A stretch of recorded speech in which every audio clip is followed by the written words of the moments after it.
meeting to order.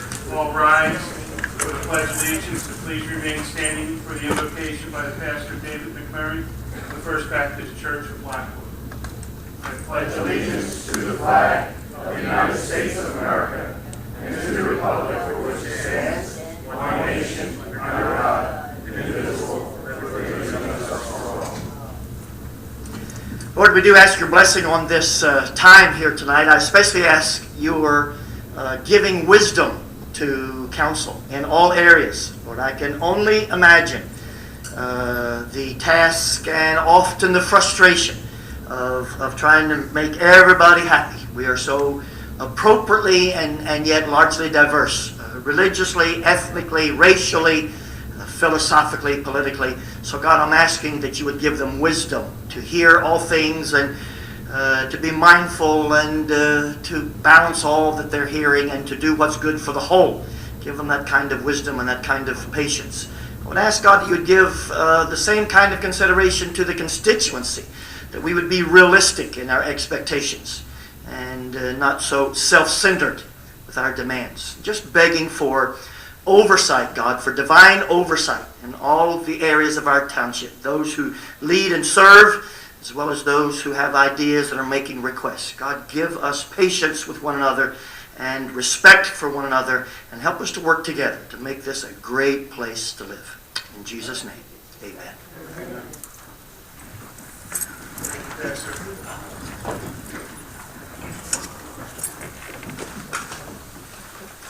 The regular meeting of the Township Council is being held in accordance with the scheduled meetings of the Township Council, established and adopted by the Township Council with schedule designated time, date, and place of this meeting. Adequate public notice of this meeting has been provided pursuant to the provisions of the Open Public Meetings Act. We use electronic amplifying recording device in order to obtain audible and clear record. We request all those wishing to speak be recognized and state your name and address directly into the microphone. Recording device to be solely utilized by the Township Clerk's Office shall be the official record of Township Council meetings. Roll call, please. Mr. Hutchison. Present. Mr. Schmidt. Yes. Mr. Seiler. Present. Mrs. Gintek. Here. Mrs. Strato. Here. Mr. Mercado. Present. Mr. Bianchini. Present. Mayor Mayer. Here. Mr. Mappa. Present. Mr. Lechner. Here. Chief Earl. Here. Mr. Carlemere. Here. Mr. Cardis. Here. Council has to go into closed session. We are going into the closed session to discuss a workers' compensation case. We should be maybe 5-10 minutes. It should not be a long closed session. Right now it's 20 minutes to 8.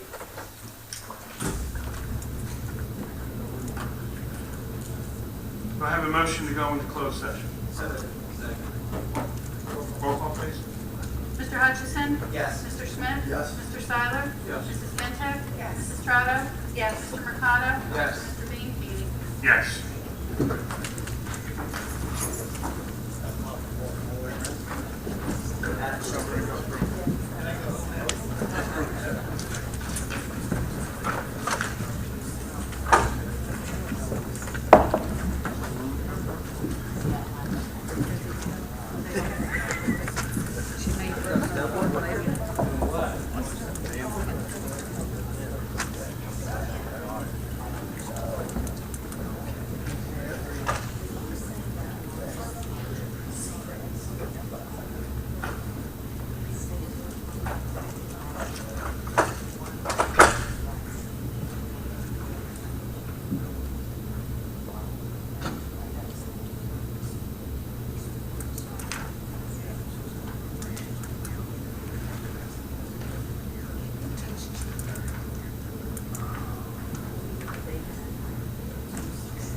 Call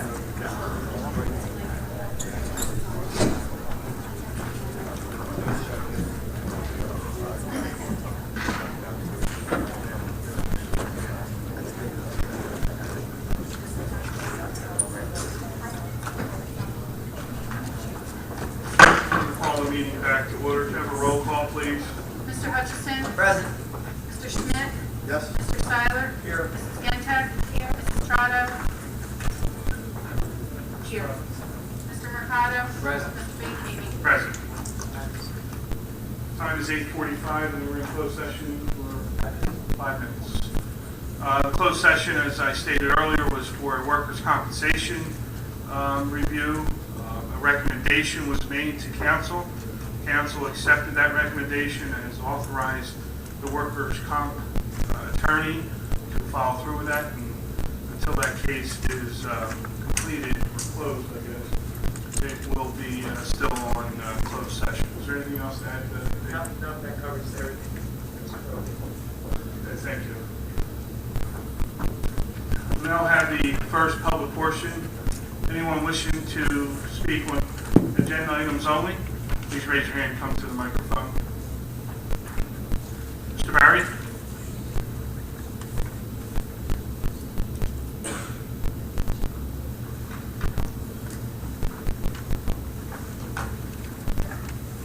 Good evening, Council Mayor. How are you?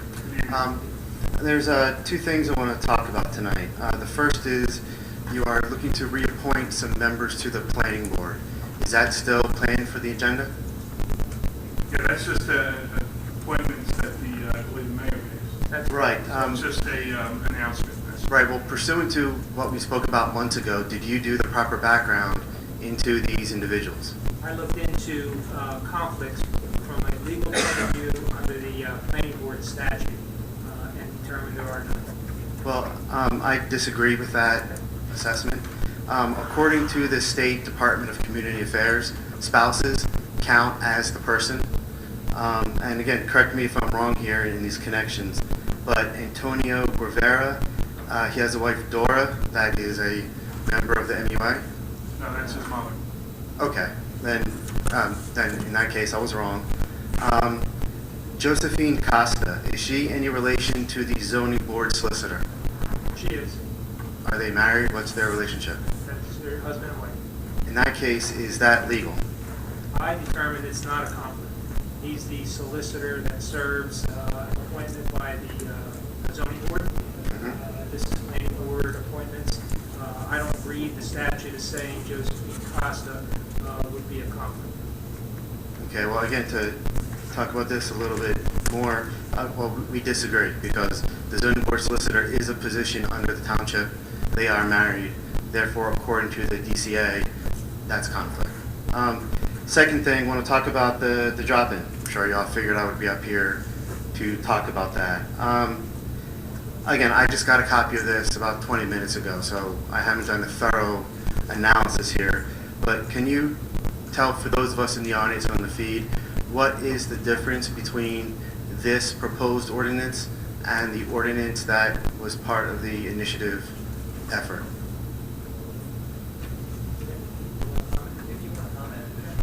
The way Mr. Hutchison presented it to me, even during several months past when he was reviewing the petition drive form of ordinance, the biggest concern dealt with fair and open process, which was an exclusion under the petition drive ordinance, whereas the fair and open process, fair and open process under the petition drive was not an exclusion, whereas fair and open process under the statute in the state of New Jersey was an exception or an exclusion.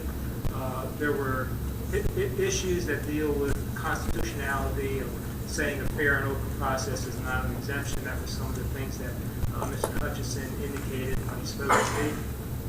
There was also a question of more transparency and addressing the ordinance to deal with super PACs. One of the concern was you can't prohibit super PACs, but you can, in my opinion, require those that contribute to super PACs to disclose their contribution if they're going to be a vendor with the municipality. So the intent of this ordinance is to be more transparent, more disclosure and to allow a fair and open process, which is consistent with the state statute and pretty much consistent with all the municipalities, or the majority of the municipalities that have followed the state statute or some variation of a pay-to-play ordinance.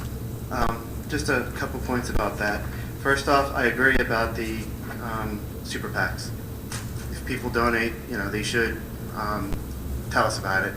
I don't know if, because again, you're not limiting their ability, you're just requiring them to tell us about it. So I think that will stand up scrutiny from what I've read. But my concern here is about the fair and open.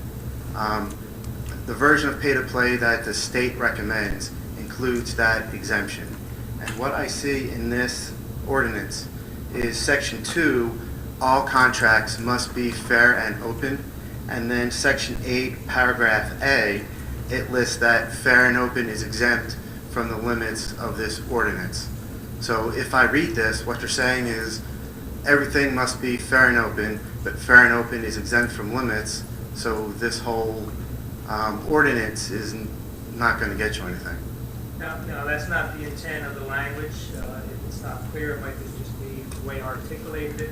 What it's saying is that if the township is providing or awarding contracts for professional services, then those contracts must be awarded pursuant to a fair and open process. Correct. So that means we have to establish our criteria for a fair and open process as the New Jersey directs, and contracts awarded to professional services, attorneys, engineers, and consultants have to be awarded through a fair and open process with qualification or proposals being received.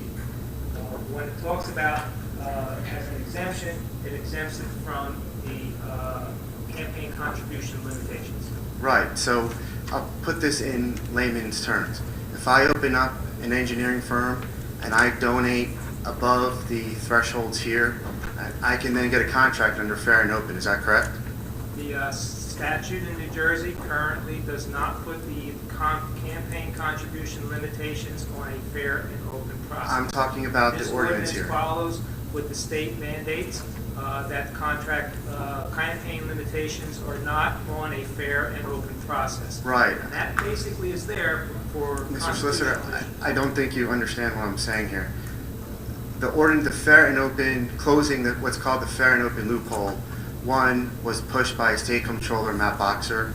Two is in many of the pay-to-play ordinances that have been passed, and is in the model ordinance that the state is recommending towns use.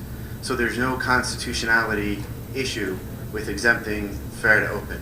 And my point here is that what you're presenting, while it contains some very good things, the reality is that most of your contracts are going to be awarded via fair and open, which means they're exempt from this, which means why bother? There's no reform here.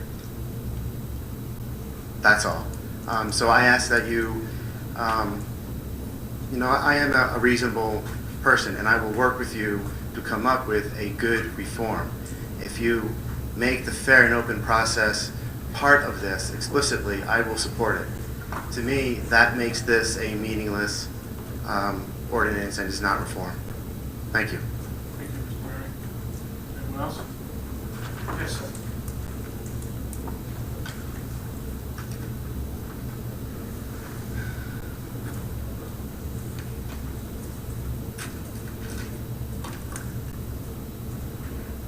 Good evening, John Schmidt, Gloucester City, New Jersey. Your agenda, when was this agenda? I saw this online today, not previous to today, on the Township website. Where is on the agenda an executive session? Anytime. Is there, do you guys have a newer agenda? Because No, it's not on this agenda, but the statute says that anytime it's a regular scheduled business meeting, any issues can be brought up at that meeting, including from that meeting a need to go into closed session. When we convened tonight, we were communicated by the business administrator who had a need because of the communication from the workers' comp attorney this afternoon, that there's an urgency to go through with a possible resolve of this workers' comp claim. So that's why it was not pre-discussed, that's why it was not placed on the agenda. It was brought up in tonight's meeting, that's why Council President said, let's do it at the beginning of the meeting, and then proceed.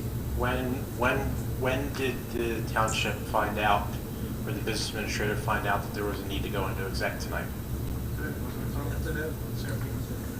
Could the agenda then have been updated if you knew you were going into exec? Because I looked at the agenda the first time today at about 6:15. So, If you updated it at 2 o'clock, would you not have said, could you update it at 1? And if you updated it well, at if you 1, know there's going to be changes, to update it as soon as possible, if you know there's going to be additional information that might be relevant to the public might want to come out. is your point that you should update it as soon as you possibly can?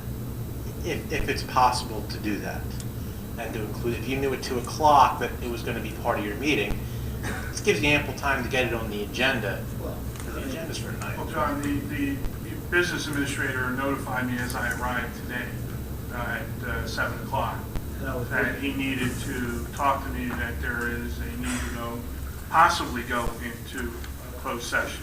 So we met with Dave to make sure, is this something we should be doing? Dave, the solicitor, agreed that we should, and at that point I said, Tom, we'll go in closed session and we'll make the announcement at the beginning.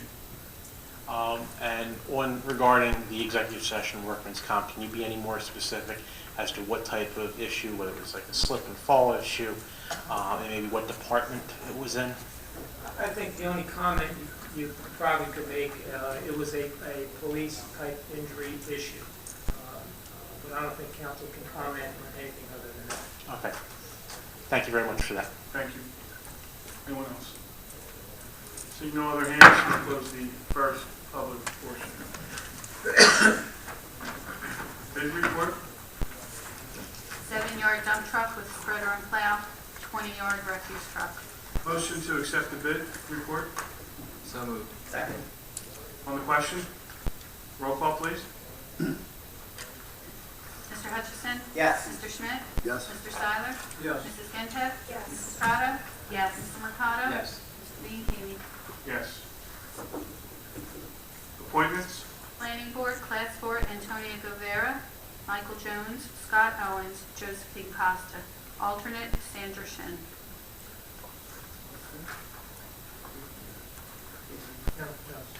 Thank you. Next is the ordinances of second reading, and this ordinance will have a public hearing. Ordinance amending Chapter 2 of the Code of the Township of Gloucester entitled Administrative Code of the Township of Gloucester. This ordinance will allow the Office of Township Tax Assessor to now be under the Business Administrator, and that the Business Administrator or Department of Administration and Finance will now be responsible for the Office of Tax Assessor. Tom, anything? We now have a public hearing on this ordinance. Seeing no hands, we close the public hearing. Motion to adopt. So moved. Second. On the question, roll call, please. Mr. Hutchison? Yes. Mr. Schmidt? Yes. Mr. Seiler? Yes. Mrs. Gintev? Yes. Mrs. Estrada? Yes. Mr. Mercado? Yes. Mr. Bianchini? Yes. Ordinance of first reading. Ordinance O-12-16. Ordinance of the Township of Gloucester appointing the Township Clerk as the issuing authority for raffle and gaming license. This ordinance will allow the Township Clerk to be the authority to issue raffle and gaming licenses. Motion to adopt. So moved. Second. On the question, roll call, please. Mr. Hutchison? Yes. Mr. Schmidt? Yes. Mr. Seiler? Yes. Mrs. Gintev? Yes. Mrs. Estrada? Yes. Mr. Mercado? Yes. Mr. Bianchini? Yes. Mr. President, at this point in time, I'd like to call for a vote by way of a walk-on for O-12-17, which has been given to all of the council for first reading. This ordinance of O-12-17, a first reading, ordinance of the Township Council of the Township of Gloucester, Camden County, New Jersey, to promote transparency and prohibit the award of professional service contracts to certain campaign contributors and directing professional service contracts to be awarded pursuant to a fair and open process and requiring disclosure of contributions made by professional service contractors of the Township of Gloucester.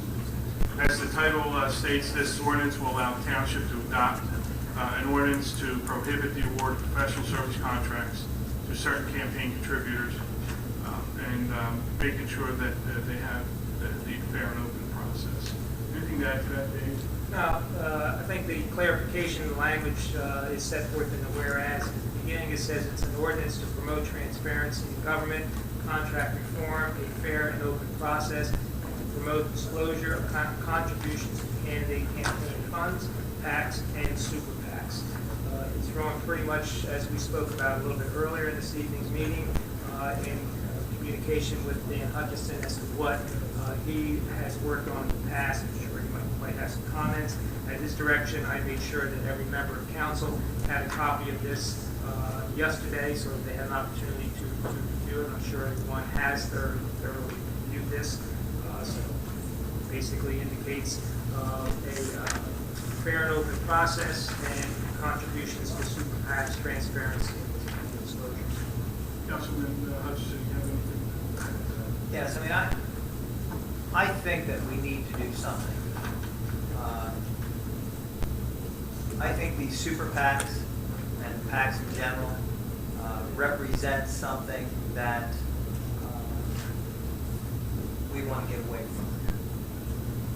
When people make political contributions to these PACs anonymously, that's a problem. So I think that this ordinance at least brings them out so that we'll know where they're contributing their money. So I stand behind this ordinance, and I ask that you all vote in favor. Thank you. Is there any council person have any questions, maybe for the solicitor or for Councilman Hutchison? On section 6B, the solicitor is coming up to us with that form.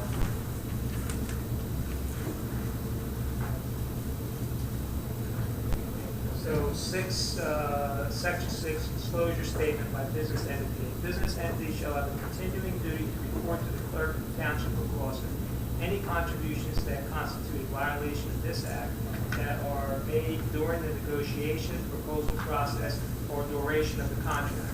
That's saying that there is a continued duty on the part of any contract vendor to not only disclose contributions in advance, but also contributions that the vendor would make during the course of the contract. The clerk of the Township of Gloucester, its purchasing agent, departments, and authorities shall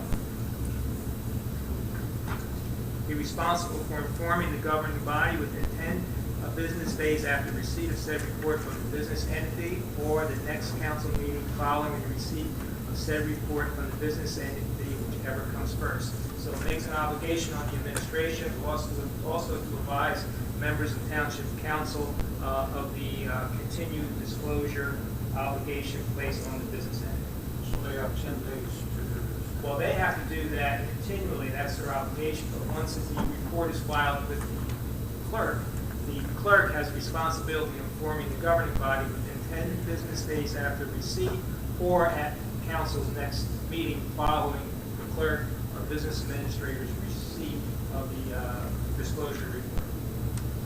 That's the next council meeting. Right. The other question I had was on section 14, the set effective date.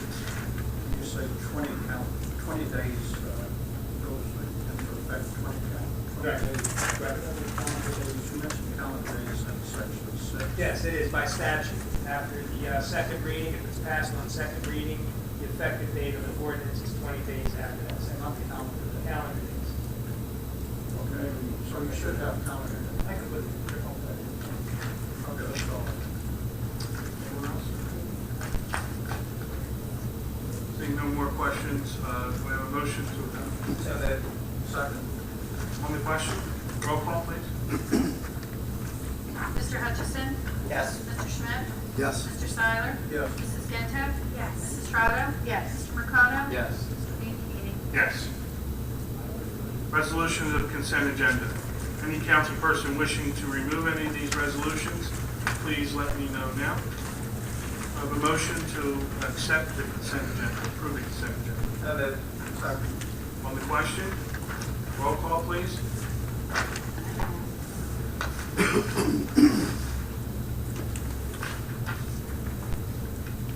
Mr. Hutchison? Yes. Mr. Schmidt? Yes. Mr. Seiler? Yes. Mrs. Ginta? Yes. Mrs. Estrada? Yes. Mr. Mercado? Yes. Mr. Ianchi? Yes.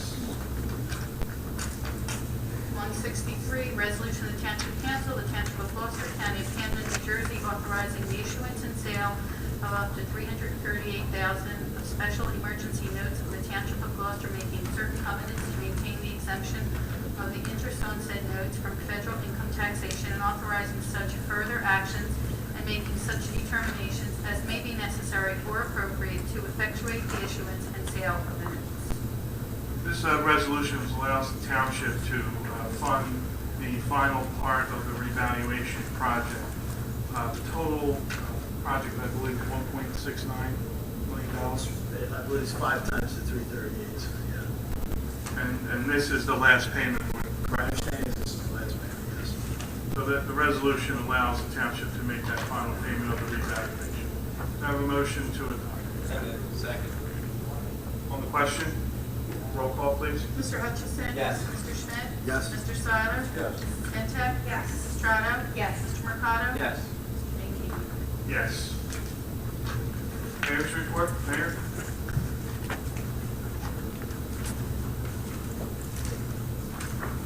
Thank you, Mr. President. Good evening, members of council.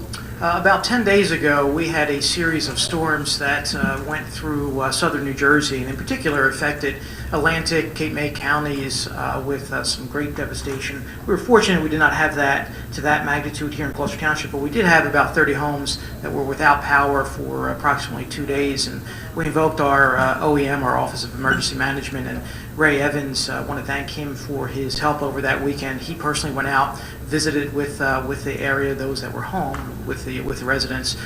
We prioritized those residents that had health issues and that were in need of any assistance. We did open our courtroom for climate control, for air conditioning purposes, but fortunately the power was then brought back on within those 2 days. But I want to thank Ray for his help with that. Also, as you know, our farmers market is every Saturday. We have more vendors this year than before, so that is going well. So I would encourage all of our residents to visit and stop by our farmers market every Saturday morning. We just left a Field of Dreams meeting. As you know, our community is working together with a variety of nonprofits to build a field for those children with disabilities that may not have an opportunity to play, but they will be able to play on this field. We have friends from Absecon who have a Field of Dreams in their community that are meeting with our committee now. Councilwoman Gentek put that together, and it is going to be really a great field located at our community park. And something that we are working towards. So I thank those that serve on that committee, and anyone who is interested in participating. It is certainly a worthy cause. Also, this Friday and then next Friday, we have our first Junior Police Academy graduation. We have 2 classes, one for 10-year-olds, 10 to 12-year-olds, and then the other for 13 to 15-year-olds. As you know, we have a 16 and above police academy each year, but this is the first year we've opened it up to the children of Gloucester Township, and it was a great response this past week and over the last couple weeks. And so we have their graduation coming up this Friday and next Friday. And then on July the 21st, we are having our first Coffee with a Cop program where residents can come and stop by and talk to members of our Police Community Relations Bureau. That is going to be held on July 21st from 8 to 10 a.m. at the Chick-fil-A located on Cross Keys Road. Thank you. Thank you, Mayor. We do not have any GTE Gov access questions, so we'll go to the second public portion. Anyone wishing to speak on any subject, please raise your hand and come to the microphone. Mr. Kippelson? Mr. K? Hi, good evening. Jim Kippelson, Ariel. Just to follow up, I was trying to read the walk-on ordinance on the transparency, and 6 pages is rather long. I was just wondering, could you post that to the website as soon as possible so that we can read it by the next council meeting? Absolutely. Great, thank you. Absolutely. well, you can make that happen. That's what you need. Yes, ma'am.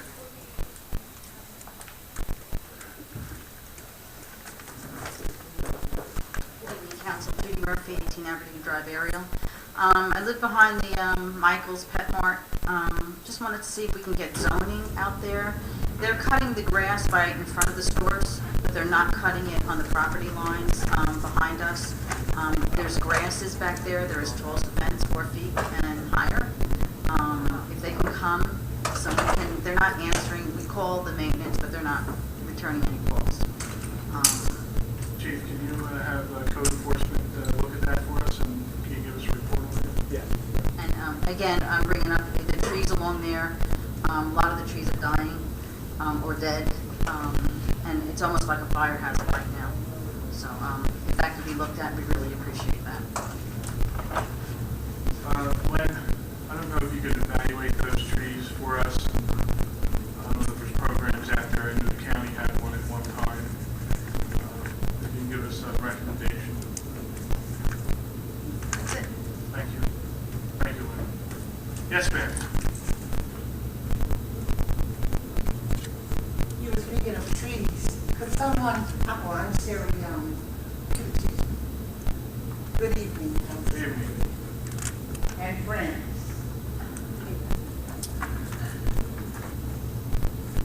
And my number on Peter Cheeseman is 706.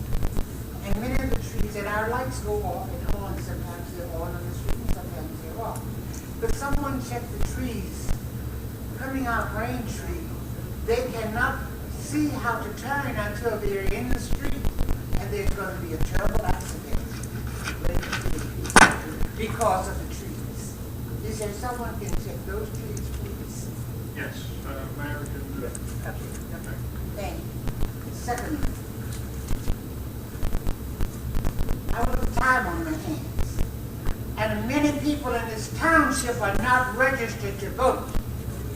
And if you want me to give some volunteer time and service, let me know. Thank you. Thank you. Thank you, Sarah. Anyone else? Yes, ma'am. Yes.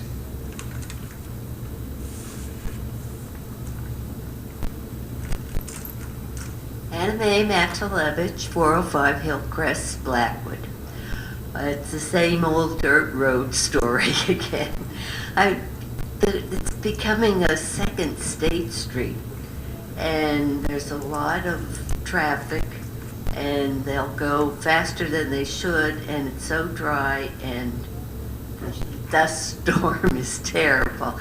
Maybe we need a speed limit. See, didn't we, Mr. King, that was on the list. yeah, I thought we were doing It's on something. the capital list for this year. That was the capital list, is it what day? For this year. Yeah. Yes. What, for paving? Yes. Well, that's going to make it worse. They're going to really fly down then. Well, the police chief can evaluate from the speed. His department can take certain precautions or guide us on that. Chief, could you make sure that we don't make a runway there? Well, We're talking about Hillcrest or No. oh, it's Drexel where the dirt road is, but I live on Hillcrest. So my back, and when I hang out my sheets and they fly down, yeah, that's the same old story. But that is the only street that people can just go from Grand out to Drexel. And I've talked to one of the drivers that was going down. I was walking my dog, and he came up behind me, and I said, you know, this really is only a paper street. And he said, oh, no, we can use this street. And, you know, what can I say? And he's using it, of course. It's mostly all pickup trucks and some garden people that come with their vans. And, you know, we use it because our garage exits onto Drexel. But, you know, we use it maybe 4 times a week to go in and out. But I'd appreciate anything, and the gravel is fine, and it has cut down a lot on the puddles. Of course, we haven't had any rain, so it's not a problem. The chief will make recommendations to make sure it's not a speedway. Okay, thank you very much. Thank you. Good night. Thank you, Chief. Yes, ma'am. Good evening, Council. You- My name is Cheryl Davis. I live in Spring Valley Township, complex of Gloucester Township. My number is number 10 Spring Valley Drive. I'm here because I'm concerned about a situation that's developing in my community. My neighbors want to know, what is the council's approach to resolving the issues of poor construction on the individual's personal property? The reason we're asking is because we've had a neighbor who for 10 years has built objects on his property of his own personal choice. Only this year, they've now become dangerous objects. He has built a fence that I'm aware, have been told, that he's defying ordinances. He has built a shed that is 10 by 11 by 10 and a half, which if building construction is correct, it's over 100 square feet. He has built a deck. The deck was done 4 years ago. However, the issues become predominant this year because he chose to extend the deck. And it's very obvious because it's going like this. The gentleman has children on his property who come to visit. The gentleman has senior citizens on his property who come to visit. Our concern is that, yes, those are his people, but if it falls, okay, we have a dangerous situation in the community. This past winter, the fence he built fell in 4 different locations. Now, if you see the big piece of cement at the bottom, but it still fell. And he's using ropes to hold it up. I presume he's learned I made a report to council already because 2 of the ropes have disappeared that were supporting the fence. The fence he sits, most important issue of all, he's a corner property, which means he has 2 fronts. One front, he built the fence correctly. The second front is right at the sidewalk, next to my house. Of course, that's the reason I'm the one complaining. Finally, my neighbor chose to put up black felt on the inside of his fence. Now, I haven't a clue what it's for, but maybe you can figure it out for me.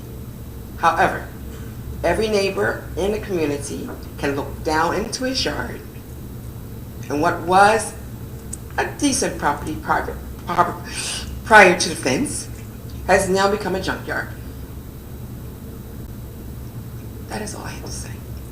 But I would like to let you know that if he has been reported, if people have come out to see it, he has chosen to ignore the council's recommendations.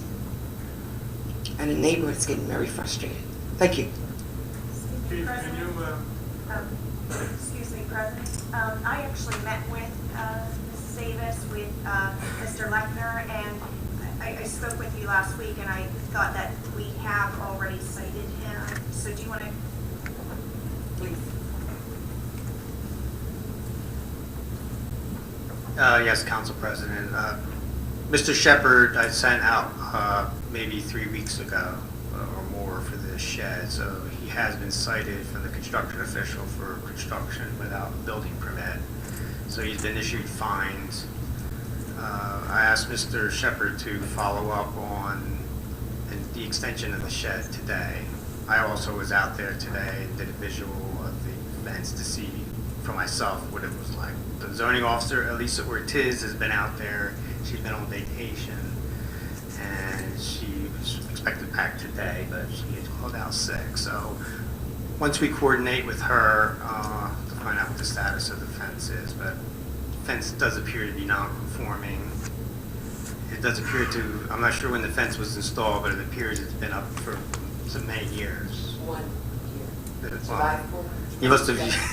Well, it's in bad shape, so we can look at it from the support structures and find out whether or not the permit status is. But we are investigating still on the zoning end. That's a little bit more complicated than the construction end. So, but construction, you can easily see if something's being built, we don't have a permit. The zoning for the fence is a little bit more complicated. So we want to, before we issue any violations on the zoning end, we want to make sure we have everything covered. So, But we are investigating it. so are you, We can be patient. are you going to make sure this continues and then maybe converse with the Yes. resident? And so that she can keep up and she can inform her neighbors where things stand? It would be the first time someone has chosen not Oh. to comply. And when that happens, we have to go to municipal court. But what concerns me is it could be dangerous and then whose liability is it? So I would ask that, Ken, that you keep the neighbors through this young lady. I will keep you apprised. You're welcome. Thank you. Anyone else?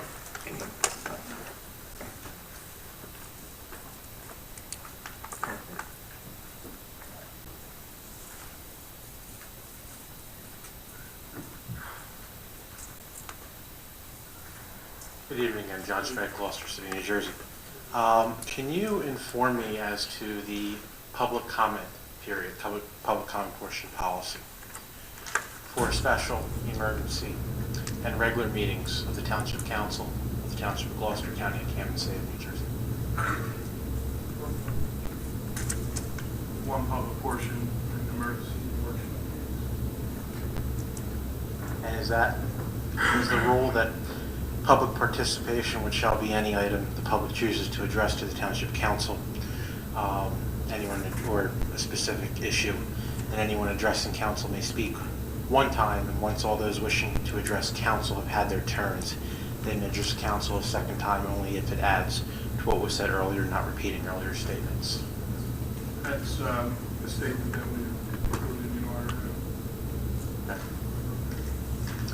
I attended last week's council meeting.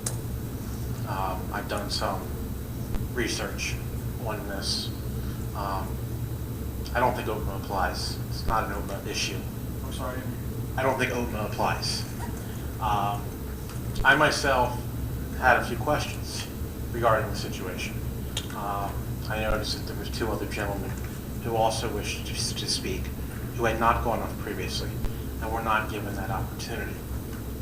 They, myself, and those two other gentlemen that I saw stand up, did not get a chance to speak in front of the governing body. Now, I understand the public comment period was going on for an hour, but everyone who comes to a public meeting, I think, has a right to address their concerns with the government. And I would like to know why people were not given their right to speak to their government, which they have under the First Amendment of the Constitution, which courts and I think just our basic principles of our founding fathers, you have a basic right in some way to address your government. Why was that denied? Well, my decision, John, on that day was that I believe that open public session was an hour and a half. And I felt we heard comments from both sides of the aisle on that issue, and it was time to move on with the meeting and continue it. I didn't think there was anything else there that needed to be added or could be added that would change. I also mentioned to council at the time that unless they did not agree with it, I was going to close it. And I understand. And I did check with the solicitor, make sure that I was. And you, as the person who really is running the meeting, does control it, is that how do you know if someone wasn't going to say something that was not already said? You don't know what somebody is going to do, and you should have let them speak. My question, and I'm going to ask it right now, was directed toward the council president and Mr. Seiler, Councilman Seiler, who I believe was on council at the time. I believe you might have been on council, I'm not sure. What was the decision to get rid of Kennedy a number of years ago when the township first started with the GTEMS Alliance? As I'm just hearing both sides, I just wanted to, that was my question. That question wasn't asked. That was something totally new. If I ask it now, if either of you want to answer that. But that was something new. And I was a little upset because I, as a person, I feel like I have a right to address government, and I was denied that right. how can in the future, this governing body, as governing bodies throughout the state and the country, make sure that the public has that right to ask that question?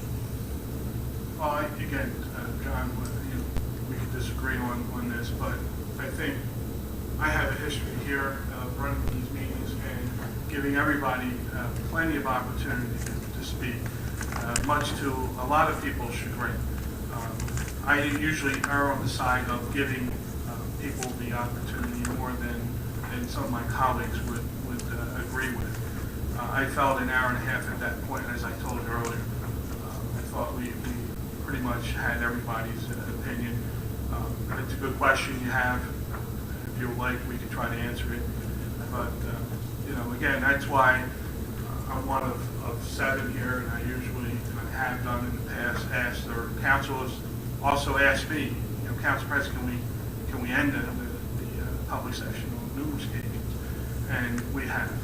So, as far as answering your question, I was early on in my term, the very first term when we made that decision. I think, and don't hold me to this, but I think it was an economic decision. I think we were giving money at the time. I'll answer it because I was part of the meetings with the then GEB EMS Alliance before it became GT EMS Alliance. It was made up of Glendora, Ariel, and Blackwood at that time rescue squads.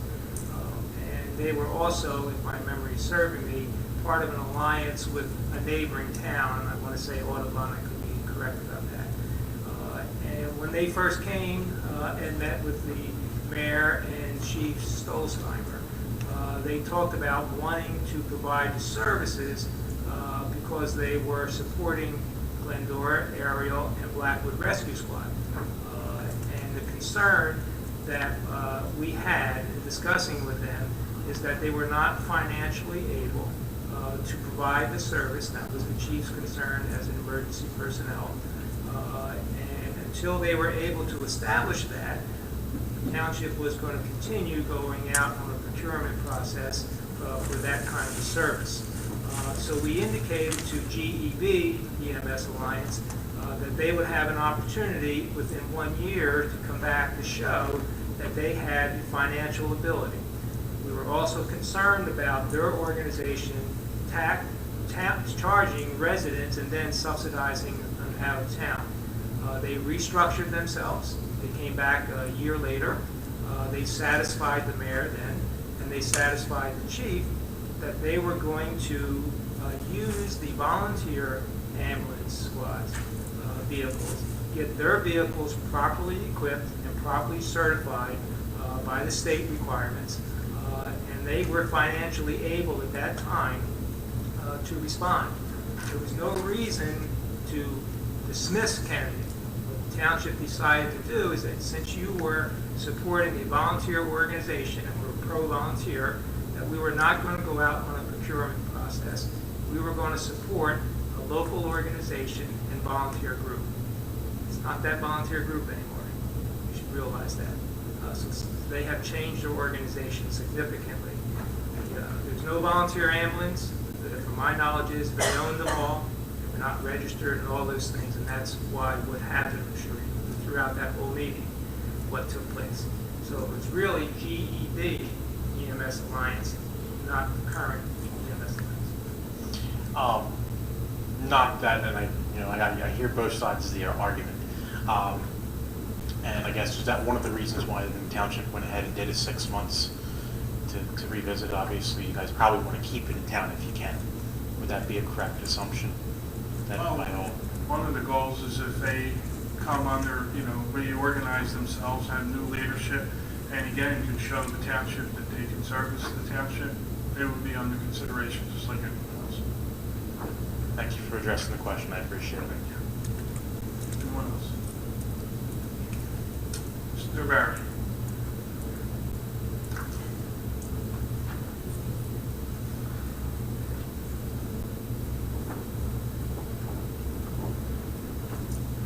Good evening again. Joshua Barry. Just wanted to talk about the things that I had intended on talking about tonight. Yeah, it's been a while since I've been here, so I want to get all of you caught up on a couple of issues. First, I was at the workshop meeting following the emergency meeting last week when someone had spoken about having you do a discussion before the roll call. And I just want to kind of follow that one up with this is something that I've been asking for a while, that you actually did tonight. And I was very pleased with how you did it with the drop-in ordinance. After you read it, you said, do any of you have questions? Then you took your roll call. That enabled, so for example, I think Mr. Hutchinson, you go first, and Mr. President, you're last. Anything you'd say could then affect Mr. Hutchinson's vote. Versus last week at the emergency meeting, you didn't have that open discussion. You each had a chance to say your piece and why you voted, but then you voted. So once Mr. Hutchinson voted, and if, let's just say, Mr. Mercado said something that might have changed his mind, it was too late. So I just ask that before you have any votes, you give that, that pause of any comments, any discussion.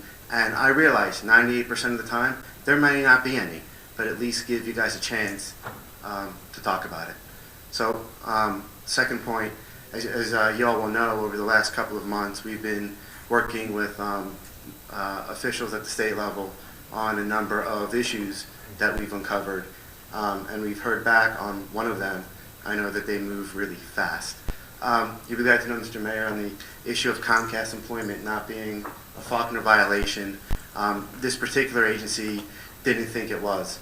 However, it was not Superior Court, so I would highly recommend that either you, Mr. Council President, or Solicitor, Mr. Mayor, yourself, just get an official ruling from the DCA.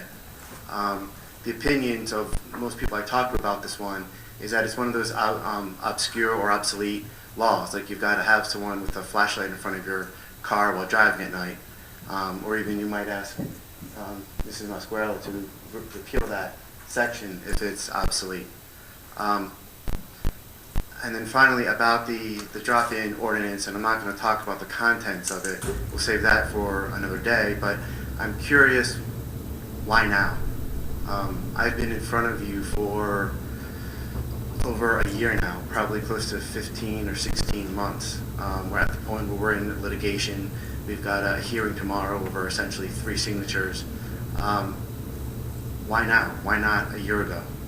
Can I answer that? Sure. We spoke at length, Josh, regarding the merits of your particular ordinance. And throughout that process, I listened to you, but I have issues with certain aspects of it. And I expressed to you one of my major concerns, which was the super PACs and trying to bring those donors out into the open. I believe this ordinance accomplishes that very important thing. And the reason why the timing now is because I'm aware of, council was brought up to speed on the litigation and the pay-to-play ordinance that you as a member of the circulators brought to the clerk. I was very troubled by the allegations contained in some of the papers that were filed in court. And being that you're here, you can answer that for me. But if you wait 1 second, I'll tell you. It's my understanding that that's not going to make it on the ballot this year. And that's troubling, because this ordinance should be acted upon. Something should be done. And I don't know, I'm not trying to forecast the future. Who knows what I'm going to be doing in the future. But I would absolutely like to see something done now. And I know I'm on with Josh, I apologize, bear with me. But I'm curious about So am I, Dan, so it's okay. When I heard about the petition and what was put forth, it's my understanding that Crystal Evans gave it a petition or an affidavit. Well, if you want, I can talk about the legal issues second, but let's... But you're asking me why I'm doing it now, and I'm telling you why I think that I mean, correct me if I'm wrong, you received a petition from Crystal. Close. We had received a petition without a name on it from, I'm not sure if it's a friend or a constituent or a colleague of hers who actually circulated it. But my point is this.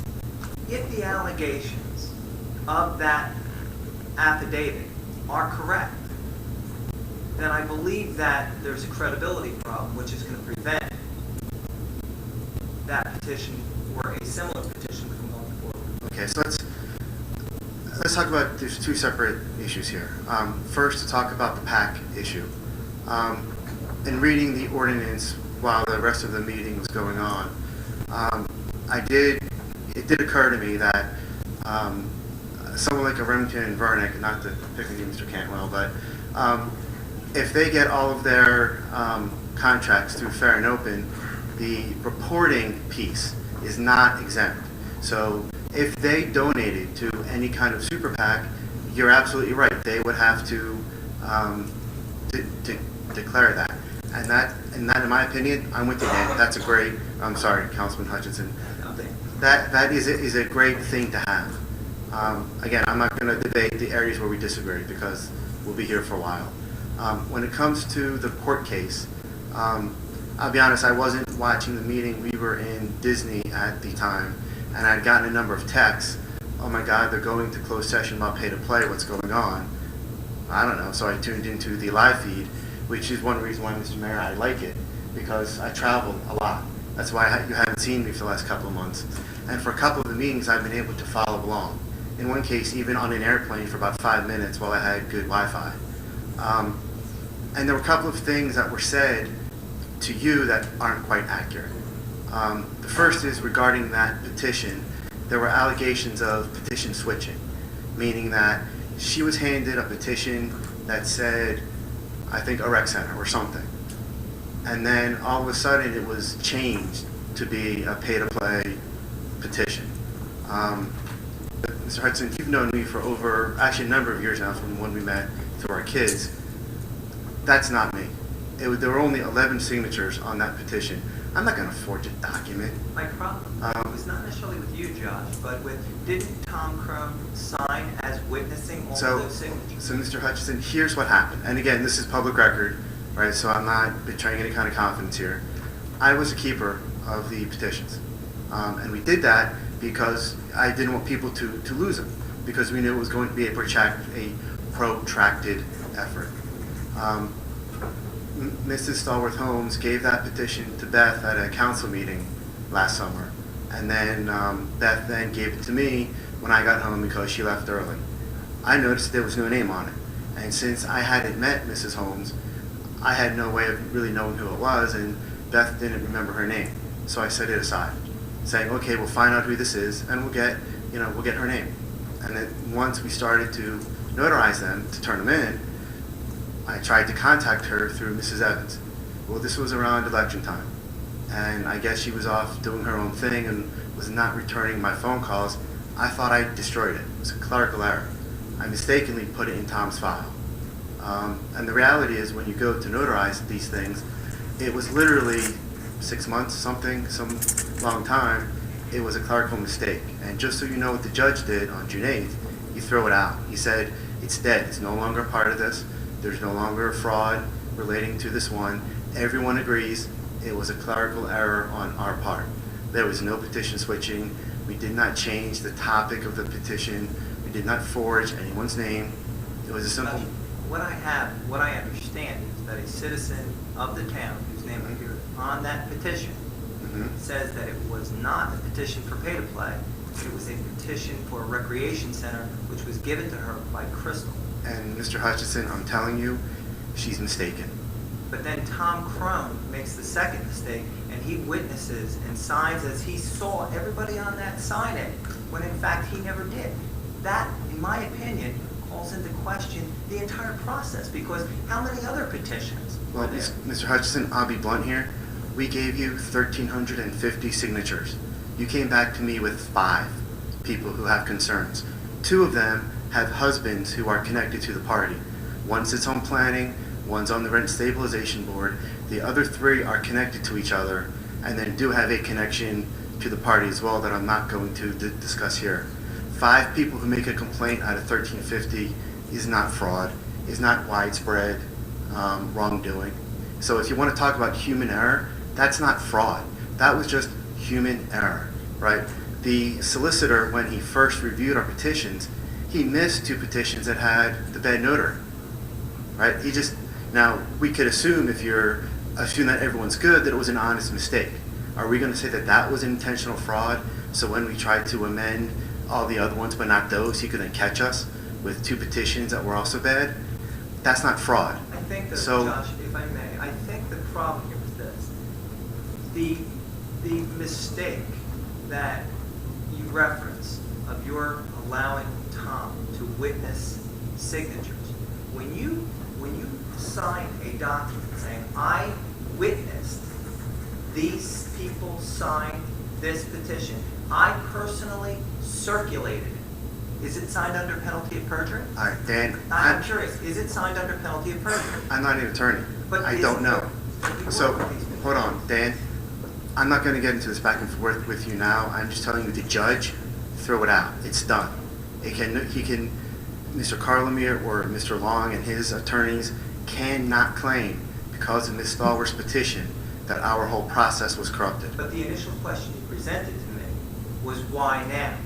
Okay, and why now is because I think when a circulator, when a committee of petitioners, Tom Crone is one of the 5, who is considered the committee of petitioners, when that one person signs a document under penalty of perjury, okay, and didn't do what he said he did, Okay, then Dan. that makes me think that your petition drive can't succeed, and I wanted to push it at this point. Okay, well, that's fair enough, but realize, because again, there were people who, from what I understand, were looking into these petitions. If there was widespread fraud or whatever you want to claim, you would have found more than 5 people. That's all that I'm saying here. A lot of things were reported to you weren't quite accurate. For example, what the judge found was not that when we corrected our affidavits that we did anything illegal or wrong, just that the clerk had discretion. But the problem was the instructions she gave us, if we followed them to the letter, were also wrong. And again, I'm not going to get into that here. So what we chose to do was we went with what everyone else in the state does. We followed the procedure that's used by dozens of other groups, because that's what other clerks accept. So again, it was a matter of discretion. And look, with 1,350 signatures, if you want to go on a snipe hunt for something wrong or something invalid, chances are you'll find it. But again, there's precedence on this. 5 people out of 1,350, that is not widespread fraud. So if you want to do it now because you feel that the particular drive that we had was not going anywhere, okay. But then you also could have done it in February when it was first rejected. Realize that. I was hoping that this would go on the ballot. But you would have to vote for it and vote it no for it to go on the ballot. I mean, that's the way the process works. And even with the appeal process, should it win on appeal, then you're still going to have to vote for it. Because the ordinance that I'm assuming you're going to pass in 2 weeks is a very different substantial form than what we're proposing. So it's certainly not dying. And there is a very good and real chance that it will be on this year's ballot. So, again, I don't want to get into the merits of pay to play, but just realize that there are 2 sides to every story, and I don't know if what you've been told. There's no widespread corruption. Dan, you know me. I'm not going to commit fraud over 11 signatures, which is what was on that petition. We already had more than enough when we turned it in. But again, thank you for your very candid answer. And look, I'm a reasonable guy. If any of you want to talk to me offline about this, if you're open to any changes, I'll work with you. It's not going to be my way or the highway, but my concern is the ordinance that you have in front of you. If it passes, not a single dollar will stop flowing. it's not going to stop anything. And if the concern, because you called this a pay-to-play ordinance, not a disclosure ordinance, if your goal is to prevent municipal contractors from being asked to donate, this ordinance is not going to do that. And I can guarantee you it's not going to stop a dime because, hey, we got this in the fair and open. So, again, thank you very much. Thank you. Mr. Gladden?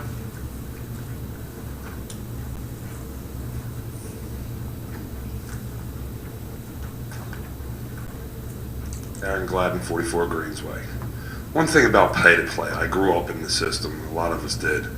My dad was a sheriff's officer in Sheriff Simon's regime back in the day, probably 80s, 90s. And when Sheriff Simon used to run, everybody that got a job for him used to have to go out and do work, put signs up, pay for a dinner that they didn't have to be involved in and stuff like that. They were forced to do that to keep their jobs and stuff like that and make sure you keep peace and faith. One thing about pay to play, when you look at it, that's what everybody wants to stop. You want to stop buying offices and buying, you know what I mean, and getting your friends jobs and the other side not getting jobs because they're not, you know what I mean, they're not in charge at that time. That's one thing at pay to play that you guys got to look at.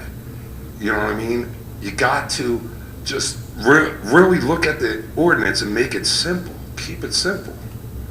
You know, and realize, like, no, I don't want government contractors paying, you know, sums of money to my government officials and turn around and they're making a fortune on the backs. And a lot of jobs that these contractors do, because they paid the money to it, they do it not, I'm going to put this nice, half rear-ended. You know what I mean? They don't get the job done totally correct. Then it gets passed, the buck gets passed off down to generations to come. When you do something, you want to give 120% and hope that place or that facility lasts. Like the hockey rinks, $3 million I was told that they went to them hockey rinks. $3 million. Hey, that's what I was told in the beginning, and I can get a lot of people to come up here and testify. And now it went down to 800,000. Okay, well, that's what I was told. You know what I mean? Hey, I don't have the proof. I'm not putting you on the stand or anything, but that was I was told. And then now we're down to 800,000 on them hockey rinks. Well, where was the other money for the bond at? That's the answers that we want to know. So thank you and have a good night. Anyone else? Seeing no other hands, we'll close the second public portion. Only the directors and council, please. Mr. Malka? Nothing to report at this time. Mr. Lechner? Nothing to add, thank you. Chief Earl? Nothing to report, thank you. Mr. Carlemere? Nothing to report. Mr. Cardis? Mr. Hutchison? Council, thank you for acting on the ordinance this evening. Mr. Schmidt? I'd like to thank all the residents for coming out and staying with us, and thank you for your comments. Mr. Seiler? Nothing to report. Mrs. Gintek? I'd like to thank everyone for coming out tonight. Mrs. Trotta? Thank you, everyone, for coming out and have a great week. Mr. Mercado? I'd like to congratulate our appointees, Mr. Bear, Mr. Jones, Mr. Owens, Mrs. Costa, and Ms. Shin, planning board. Thank you for coming out. Mr. Bianchini? I'd like to thank all the residents for attending tonight's meeting. We too want to congratulate the people, or thank the people the mayor appointed to the planning board. Also send our thanks to Ray Evans and the Office of Emergency Management in their reaction during those tough times. I was fortunate enough to go to the farmers market. You need to get there. There's some good stuff there, and support the local farmers of our state. I just want to thank Dan for taking on the task that I asked him to take on to come up with recommendations to council with the pay-to-play. And I thank him for his hard work, our solicitor, and thank council for supporting me. With that, I ask for a motion to adjourn. All those in favor? Have a good night. Thank you. Yeah, sure.